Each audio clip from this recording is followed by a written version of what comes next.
இன்னைக்கு அவங்களுக்கு வந்து ப்ரோடான் இம்ப்ளான்ட் சர்ஜரி பண்ணியிருக்கோம், காஸ்மெட்டிக் சர்க்கம்சிஷன் பண்ணியிருக்கோம். அவங்க எப்படி இங்கே வந்தாங்க, அவங்களோட எக்ஸ்பீரியன்ஸ் எப்படி நம்ம இன்னைக்கு கேட்க போகிறோம். ஆனால் நீங்கள் ஃபஸ்ட்டு எப்படி இங்கே வந்தீங்க? ஃபஸ்ட்டு எனக்கு ப்ராப்ளம் வந்து ஒரு 6-7 மாதமாக இருந்தது. அப்புறம் ஒரு 2 மந்த்ஸ் தான் அந்த யூடியூப் சேனல் பார்த்து தான் வந்தேன். வந்து ஃபஸ்ட்டு இந்த பிரச்சனை செக் பண்ணும்போது லீக்கேஜ் இருந்தாங்க. எலெக்ஷன் சிஸ்டமாக இருக்க மாட்டேங்குது.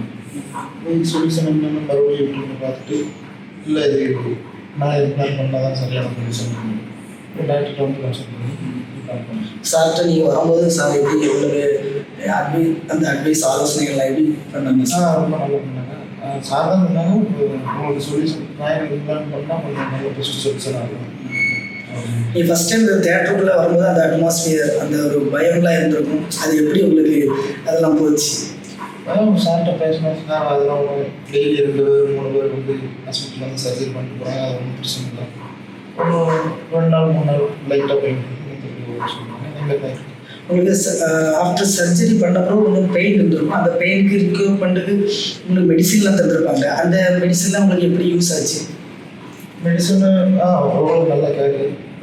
மெடிசன் போட்டால் பெயின் இப்படி எங்கள் ஸ்டாஃப் எல்லாம் எப்படி இருந்தால் அதில் கேர் பண்ணாங்களா? எப்படி அந்த அட்மாஸ்பியர் ஆஸ்பத்திரி அட்மாஸ்பியர் மாதிரி இருந்தால் இல்லைன்னா அது எப்படி அந்த அந்த எக்ஸ்பீரியன்ஸ் சொல்லுங்கள். ரூம்லாம் நல்லா எல்லாம் ஹவுஸ் மாதிரி நல்லா இருந்துச்சு. நர்ஸெல்லாம் நல்லா பார்த்துட்டாங்க, நல்லா கேர் பண்ணி நல்லா பார்த்துட்டாங்க. சாரோட ட்ரீட்மெண்ட் நல்லா பெஸ்ட்டாக இருந்துச்சு.